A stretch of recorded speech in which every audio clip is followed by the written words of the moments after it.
The Jumper T-Lite V2 is a newly upgraded version of one of the most popular gamepad-style FPV radios. Let's take a look at what's new, what stayed the same, and how it compares to some other options. The thing that excites me the most about the T-Lite V2 is that you can buy it with ELRS built in. This is a great feature. On the previous T-Lite, I added an external module for ELRS, which worked, but it added a lot of weight and bulk to the radio.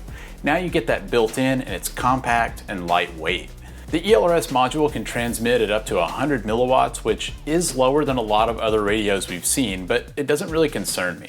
ELRS performs well enough that you can go really far even at that power level, and I didn't have any signal issues in my flight tests. There is an included external module adapter, so you could install a more powerful ELRS module if you were willing to accept that added bulk.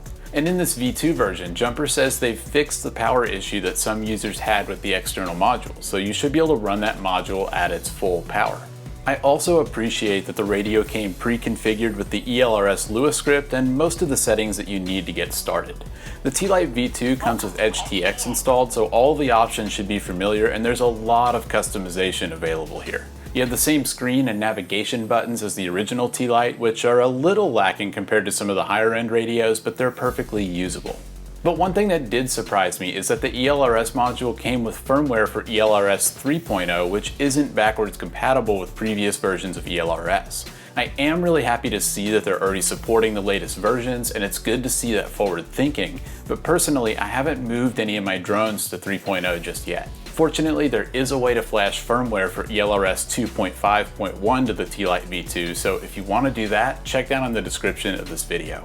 Other than the built-in ELRS and the upgraded power for external modules, this radio is basically identical to the original T-Lite. It has the same soft touch plastic shell, and the button and switch layout is exactly the same.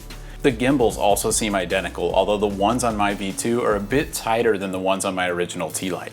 It's really a comfortable radio to hold and use, and while it doesn't feel as premium as the Jumper T Pro or Radio Master Zorro, I like using this radio and I appreciate how small and lightweight it is. This is really a time-tested design that a lot of users have connected with, and they've stuck with that formula in this update.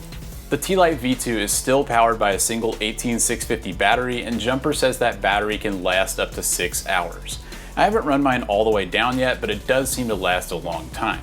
If you've been using a Zorro and dealing with the poor battery life on that radio, you'll find this one to have much more endurance. On the downside, I was disappointed that there still doesn't seem to be reverse voltage protection on the V2. So if you do swap the battery rather than charging it inside the radio, make sure you put it in the right way.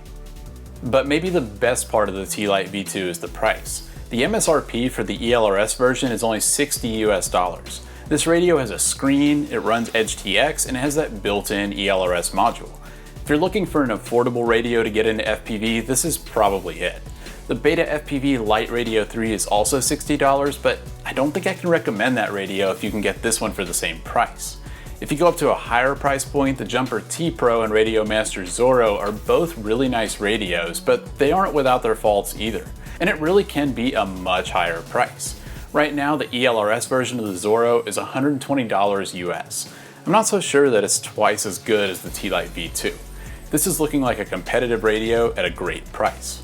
But that's going to do it for this video, and I hope you enjoyed this first look at the T-Lite V2. I'll have links below if you want to purchase the radio. It does help me out if you use those links, so if you decide to buy the radio, I'd appreciate it if you buy it from those links. But thanks for watching, and I'll see you guys in the next one.